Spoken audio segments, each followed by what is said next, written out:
নমস্কার, আমি রোমা রান্নাঘরে আপনাদের সকলের স্বাগত। আজকে আমি বানাচ্ছি ডিমের কারি, কিন্তু একদম নতুন একটা। এটা বিরিস্তা দিয়ে বানাবো। দিলাম কড়াতে সর্ষের তেলটা আমি একবারে দিয়ে দিয়েছি। বিরিস্তা বানাবার জন্য পাতলা পাতলা করে মিহি মিহি করে পেঁয়াজ কেটে রেখেছিলাম, সেইটা পেঁয়াজটা দিয়ে দিলাম।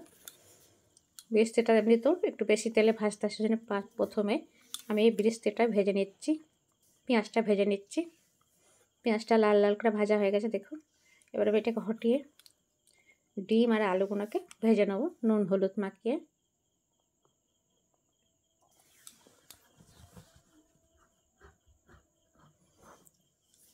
এমনিতে আমরা ডিমের তরকারি বানাতে গেলে পেঁয়াজ ভেজে ডিম ভেজে তবে দিই, কিন্তু এতে পেঁয়াজটা ভাজা হলো আলাদা করে, এটা উপর থেকে দেবো। এমনিতে আমি কারিটা যে বানাবো ওর মধ্যে পেঁয়াজটা দিচ্ছি না, এটা উপর থেকে পড়ছে। দিচ্ছি হলুদ গুঁড়ো আর সামান্য নুন দিয়ে ডিমটা আলুটা একসঙ্গেই ভেজে নেবো। সব অল্প মাত্রায় আছে, সেজন্যে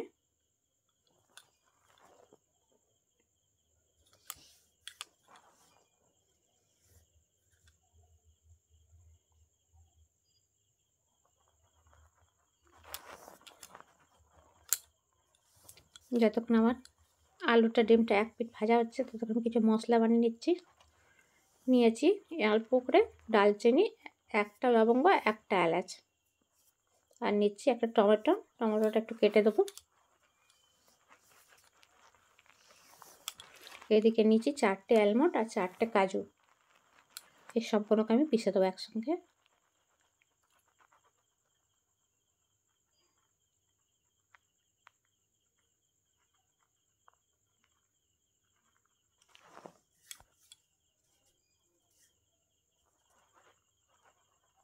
এটা রাখলাম। এবার আমি খুন্তি দিয়ে নেড়ে নিচ্ছি ডিমটা, তবে মশলাটা পিষে নেবো।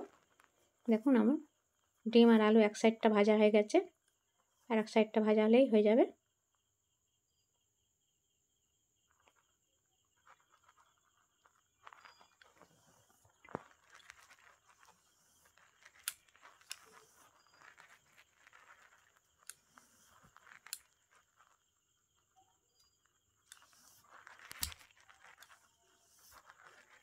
এদিকে মশলাটা আমার হয়ে গেল, টমেটো কাজুটা পেষা।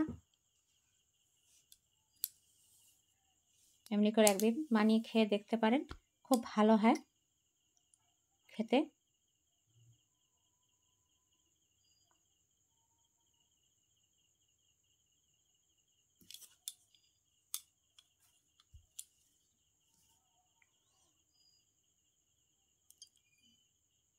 আমার আলুটা ডিমটা ভাজা হয়ে গেছে, সবগুলো বার করে নেবো একে একে করে। তারপর আমি কড়াতে ফোড়ন দেবো।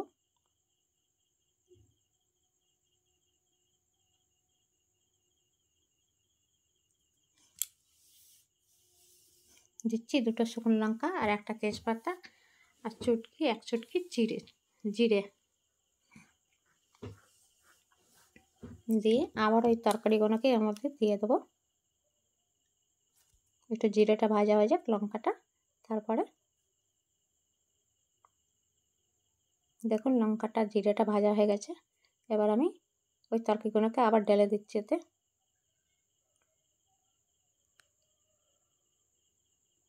এবার দিয়ে দেবো আদা রসুনের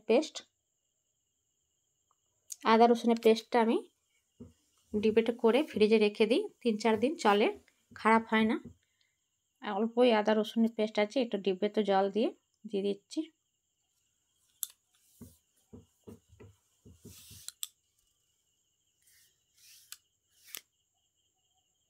ভালোই হলো, শুকনো মশলা দেবো তো জন্য একটু জল পড়লো। এবার দেবো পরিমাণ মতো নুন,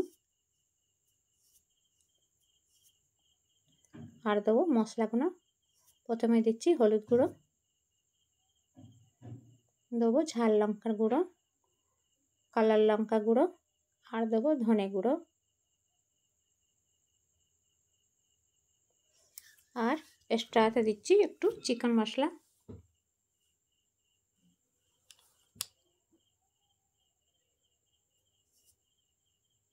দিয়ে আবারও মিলিয়ে নিচ্ছি।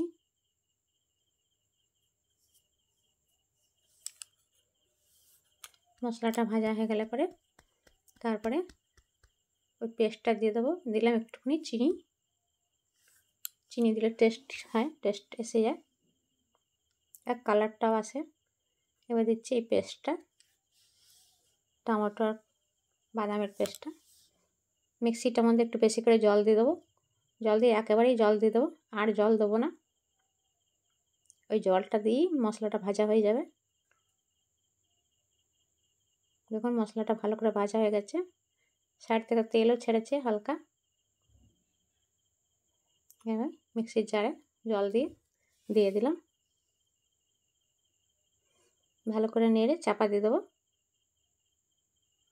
আমার ভিডিওটা যদি ভালো লাগছে প্লিজ রুমা রান্নাঘর চ্যানেলটা একটা সাবস্ক্রাইব করে পাশে থাকা বেল আইকন বোতামটা প্রেস করলে পরে আপনার কাছে ভিডিওটা পৌঁছাবে। আর ভালো লাগলে পরে প্লিজ একটা লাইক দেবেন। এবার আমি এই বিরিস্তা ভাজাটা দিয়ে দিচ্ছি। একটু ঘি দেবো আগে, তারপরে দেবো বিরিস্তাটা।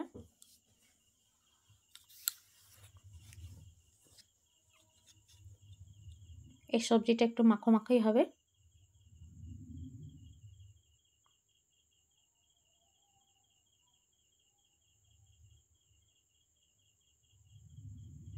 আমার ভিডিওটা দেখবার জন্য আপনাকে অনেক অনেক ধন্যবাদ।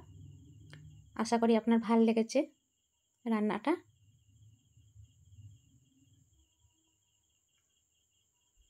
এটা পরোটা, রুটি, ভাত সবার সঙ্গে খেতে পারেন। এবার আমি পেঁয়াজ ভাজাটা দিয়ে দিলাম, এটাকে বিরিস্তা। এবার নতুন নাম পড়েছে বিরিস্তা, আমরা আগে পেঁয়াজ ভাজাই বলতাম। নিয়ে ঢেলে দিচ্ছি।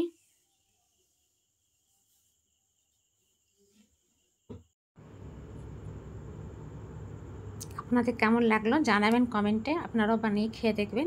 এমনিতে আপনারা প্রত্যেকেই ভিডিওটা দেখছেন জানালে পরে, তবে তো আমি থ্যাংক ইউ বলবো আপনাকে।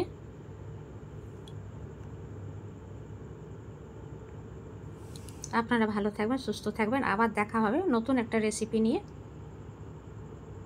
নমস্কার।